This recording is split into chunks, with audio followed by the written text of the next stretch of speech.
Of course, our meteorologists have been tracking this. There's always that cone of uncertainty, Whitney, and it's like, are we actually going to get, any effects from this storm? And that's why we keep refreshing those models. Like, okay, as it gets closer, we know in hurricane forecasting when you're about 2 days out, it's when it really starts to get accurate, and especially when you're about a day out. I mean, they can tell now landfall within 30, 60 miles or so, and then what the effects will be. Right now, it is just not looking like we're going to have a whole lot of rainfall out of this particular system, especially here in central Texas. But I'm going to dig further into that. Want to talk about the heat.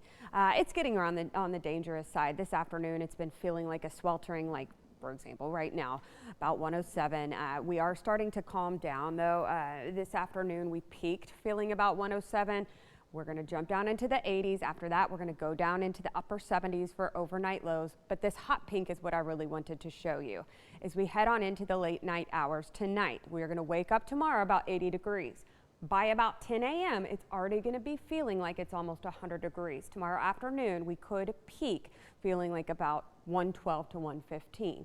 That's when you start to think about, okay, this isn't just use caution if you're going to be out. It's people that may be elderly, younger folks. You have plans in it for an extended period. You're a contractor on roofs and things of that nature. You want to take this seriously because heat exhaustion, heat strokes, that's when this can really start to be a factor when it feels like this right here. And today it felt like a peak 107 like I was just showing you, but tomorrow it's going to be closer to 112, maybe even a couple of spots closer to 115. So that is just ridiculous heat, you guys. And heat dangers, I wanted to show this in particular. It lists a couple of the things that you can watch for both heat exhaustion and a potential heat stroke. So dangerous heat here at home. We have the excessive heat warning already in effect for tomorrow. All eyes still on Bertha. We were just talking about that. You can see some more convection compared to when I was doing the 11 a.m. this morning. Even some of the outer bands near New Orleans. Now they are going to get potentially some flooding there to the south of New Orleans. We just don't look like we're going to get a whole lot. I do not know what's going on with this graphic, why it's pink in the background, but it's showing what I wanted to. It doesn't matter. Tropical storm Bertha could make a secondary landfall somewhere near Houston and then float to the south of us. It just doesn't look like it's still going to hold on to a lot of convection at that point. It does not look like even the Texas Hill Country is going to get that much rainfall, which is good news. They don't need any more this week, obviously after last week. However, College Station to Houston wouldn't be surprised if a couple of isolated bouts of people receiving maybe an inch or so of rainfall, if thunderstorms are going over the same areas over and over when it does make its secondary landfall.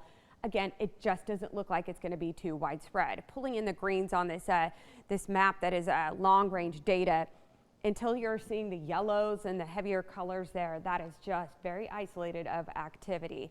It is going to be sweltering heat this weekend, and honestly, I think for a lot of us, we're just going to get a couple of clouds thrown into the mix, maybe a light breeze that may actually feel quite good as the system does approach. I thought this was interesting to show you as well. It is not looking like a big rainmaker. However, look at offshore.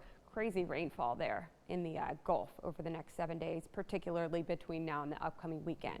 So technically throw in some 10%ers chances for rainfall. You're on the 7-day forecast. For the great majority of us, we are not going to see that, but we are all going to be feeling absolutely miserable tomorrow. So again, checking on your neighbors and thinking about these things. I mean, Bailey, it's dangerous when it feels like 112.